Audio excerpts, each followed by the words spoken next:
c'est le cocktail de l'année. On va le trouver dans toutes les soirées branchées de la capitale, mais surtout dans les campagnes. Il vient d'être validé par les députés à l'Assemblée nationale. Vous l'avez tous reconnu, c'est le Sugar Beet Cocktail, plus connu en France sous le nom de cocktail de la betterave à sucre. Un savoureux mélange de néonicotinoïdes servi par la société allemande Bayer, interdit en 2018 et remis depuis peu sur le marché. Les champs de betteraves sucrières sont infestés de pucerons verts qui apportent la jaunisse nanisante. Pour pallier à cela, Barbara Pompili, ministre de l'écologie et militante écologiste, et Julien de Normandie, ministre de l'Agriculture, sont revenus sur l'interdiction des néonicotinoïdes. Pour info, ces produits augmentent les risques d'autisme, les troubles de la mémoire, les malformations congénitales du cœur et d'autres anomalies congénitales graves chez l'homme. Mais ce n'est pas tout. Les néonicotinoïdes ont un effet dévastateur sur les abeilles et les bourdons, mais aussi les vers, les oiseaux, les nappes phréatiques, toute la biodiversité. Bref, c'est bon pour personne, sauf pour tuer des pucerons. En même temps, quitte à avoir du sucre, autant que ce soit avec des betteraves.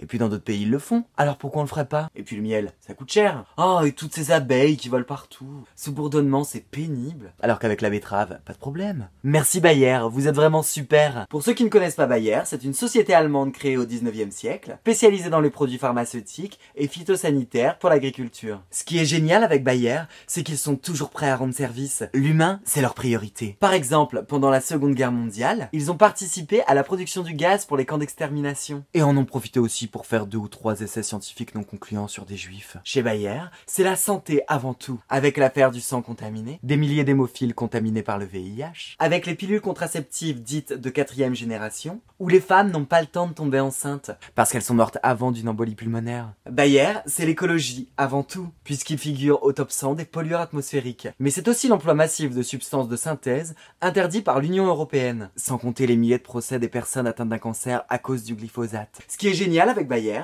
c'est qu'à chaque fois, la boucle est bouclée. Ils peuvent être la cause de maladies graves, mais trouveront toujours ensuite un nouveau traitement à vous vendre. Ah oui, j'oubliais de vous dire, il ne faut jamais dire du mal de Bayer, parce que ce sont les rois du procès. Et n'allez pas vous mettre en tête que tout ça est une affaire de lobby. Allez, la vie est belle.